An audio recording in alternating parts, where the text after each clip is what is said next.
m'appelle Jean Sédanès, j'ai 23 ans. Actuellement, je suis étudiant en management des organisations culturelles, donc je suis à Dauphine. Et je suis l'auteur d'un premier roman qui s'appelle Bicyclette, qui est sorti aux éditions du Seuil en janvier 2018. Ce livre, je l'avais écrit pendant ma classe prépa, où j'étais à Lyon, au lycée Édouard Herriot, où j'ai été étudiant en lettres modernes. Donc je faisais une hippocaïncaï. Voilà.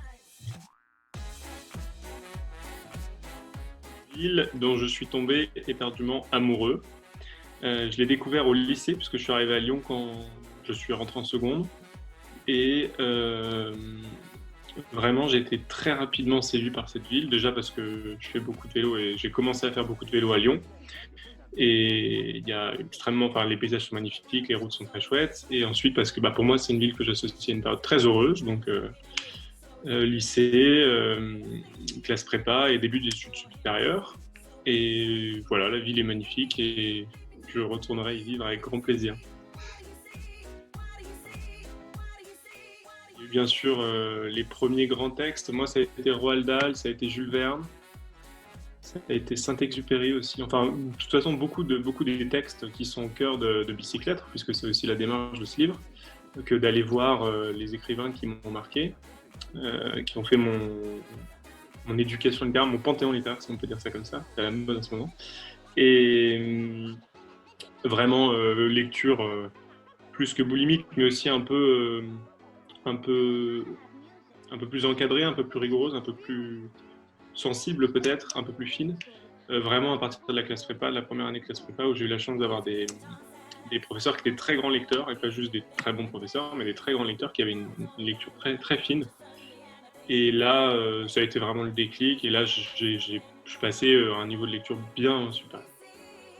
C'est-à-dire que je lis beaucoup plus, hein, pour être concret. Euh, euh, et après, j'ai commencé vraiment à écrire beaucoup en classe prépa. Et j'avais absolument aucune intention de publier un livre au départ, et j'étais même un peu contre l'idée de publier un livre. Et voilà. Et bien justement, c'est à ça qu'on essaie de répondre à chaque fois qu'on écrit. Un livre qui débute aux alentours de Lyon, qui débute par un pari qu'on avait fait avec d'autres élèves en prépa, qui était à l'instigation d'un de nos profs. Le pari, c'était d'aller sur la tombe de Paul Valéry à Sète. Et donc, s'en est suivi une espèce de grande course en stop, où certains sont partis en train, certains sont partis en voiture. Voilà. Moi, j'ai décidé d'y aller à pied. Et d'y aller en vélo, pardon. Il y en a pas qui sont allés à pied. J'ai décidé d'y aller en vélo et ça a été le début d'une aventure à travers la France, à travers aussi une partie des pays frontaliers. On va dire, je suis allé en Suisse, je suis allé en Belgique, je suis allé en Italie, je suis allé en Espagne. Voilà. Donc c'est pas des voyages, c'est pas un voyage continu au long cours, mais c'est une série de petites aventures sur le temps d'un week-end entre quelques séances de cours ou des vacances ou voilà. Sachant qu'il y a un rythme de croisière qui est assez c'est souvent plusieurs centaines de kilomètres par jour. Donc du coup, à partir de là, c'est vrai que les paysages défilent un peu.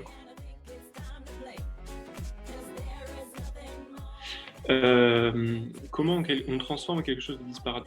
Déjà, c'est un peu le flux de l'aventure. C'est-à-dire que c'est toujours quelque chose où on laisse volontairement arriver le hasard. Et donc, c'est vrai que ce texte essaye de faire plus une succession de carnets d'aventure qui sont régis par un grand principe, qui est celui de dire, voilà, j'ai envie d'aller voir comment mes écrivains préférés ont écrit ces textes, d'aller les approcher un peu à vélo. Et finalement, ce qui s'est passé, c'est que chaque voyage a été l'occasion de plein de petites aventures, et chaque voyage, en gros, est l'objet d'un gros chapitre, à peu près. Donc voilà, j'ai essayé de segmenter, comme si c'était un carnet de voyage étape par étape. Et ces chapitres sont souvent consacrés à un auteur qui est un peu le régional de l'étape, on va dire, ou la personne que je vais visiter. Voilà. Après, c'est souvent, donc c'est délibéré, hein, c'est-à-dire que je me dis, j'ai envie d'aller visiter, par exemple, j'ai envie d'aller voir des lieux qui sont chers à Victor Hugo. Donc c'est vrai qu'avant, il y a une grosse partie de préparation, d'archives, de lecture, où là, je vais lire énormément, je vais relire énormément aussi du Hugo, et je vais essayer de faire une recherche plus documentaire ou géographique sur les lieux, etc. La grande aventure de tout ça, ça a été de me confirmer vraiment le fait que j'avais envie de me battre pour cette culture littéraire qui me séduit et qui me passionne. Et ça m'a vraiment conforté dans la voie littéraire, on va dire. C'est-à-dire que quand on est en prépa, tout ça, ça semble peut-être un peu abstrait. Et la grande richesse de ce voyage, ça a été de concrétiser justement des choses qui pouvaient être des enseignements théoriques. En disant, voilà, Victor Hugo, on voit beaucoup plus ce que c'est quand on l'a lu assidûment et quand on a un peu l'impression de se rapprocher de l'homme derrière la biographie. Après, j'ai eu d'autres projets, bien sûr, je continue à faire pas mal de voyages en vélo, bon, un peu moins en ce moment, mais oui, il y a eu d'autres projets et aussi on va dire, ça m'a présenté à d'autres modes de voyage. Au départ, c'est vrai que moi, je viens pas du tout du vélo, j'ai découvert la longue distance à vélo, j'ai adoré ça et j'adore ça, mais maintenant, je fais d'autres, enfin voilà, c'est pas forcément à vélo et mes prochains livres se passeront pas à vélo, je pense. Bon.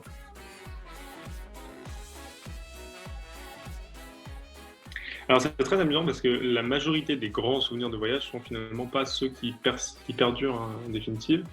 Et on s'attend un peu à ce qu'il y ait des événements marquants qui restent comme les meilleurs souvenirs. Et en fait, c'est des petits détails souvent qui perdurent. Il y en a plein, il y en a plein. J'aurais tendance à penser à des arrivées. C'est vrai que des choses comme des accomplissements, on va dire, cyclistes, comme, je sais pas, grimper un certain col, le Mont Ventoux ou d'autres, de nuit, après 700 km, c'est vrai que c'est quelque chose d'un peu mystique. Ou arriver dans une grande ville. C'est vrai que la première fois que je suis arrivé à Barcelone, à vélo, quand je venais de Vézelay, donc du Morvan, et c'est vrai que 3 jours après, vous arrivez à Barcelone, vous dites ok, ça y est, ça c'est assez impressionnant, surtout quand vous êtes avec une bande d'amis. Mais je crois que le souvenir le plus drôle, en tout cas celui qui me fait le plus rire quand j'y repense, c'est un souvenir qui d'ailleurs est dans Bicyclette. C'est quand j'étais à Tours, j'étais parti faire un voyage. Je partais de la Côte d'Opale, du nord de la France, jusqu'à Biarritz, donc on va dire une petite diagonale de la France. Et je dormais à Tours, dans un hôtel où j'en dis pas plus, mais il y avait un personnage qui est assez loufoque. Une espèce d'hôte d'hôtel, enfin de bartender de nuit, là, je sais plus comment on dit, de concierge. Et, et je suis arrivé un peu, quand on a fait 300 bandes de vélo, qu'on est en tenue moulante, etc. Et voilà, et c'était une conversation irréelle qui s'est finie par une gaffe de ma part, comme toujours. Et c'est vrai que c'est un souvenir qui me fait encore rire aujourd'hui, aussi anecdotique soit-il. Le mot de la fin, c'est que ce texte, et je vais être volontairement optimiste, c'est que ce texte, c'est un peu une sorte d'écrit buissonnier de mes années de classe prépa. Et c'est vrai que souvent, quand j'y réfléchis, quand je réfléchis à tous les hasards heureux qui ont découlé de la publication de ce livre, je me dis que en ce moment, encore plus avec les confinements, il faut à tout prix rester optimiste par rapport à la culture. Et s'il y a une sorte d'aventure à faire en ce moment, c'est surtout résister à cette espèce de rideau de la culture qui est en train de se fermer parce qu'on laisse les librairies closes ou parce qu'on ne soutient pas du tout des acteurs culturels, que ce soit la musique, le théâtre, le cinéma. Et voilà, c'est vrai que ce sont c'est unique comme objet de création et même comme produit, si on raisonne en termes financiers. Et donc je pense qu'il y a un devoir pour tous les gens qui aiment ça aujourd'hui de se dire, voilà, qu'est-ce qu'on peut faire? Comment on peut aller de l'avant tout en soutenant des institutions culturelles qu'on adore ou en lisant plus qu'à d'autres moments peut-être. Voilà. Comment on peut essayer de rester dans une logique de soutien et d'avancer plutôt que de s'apitoyer en disant voilà, la période s'y prête pas, etc.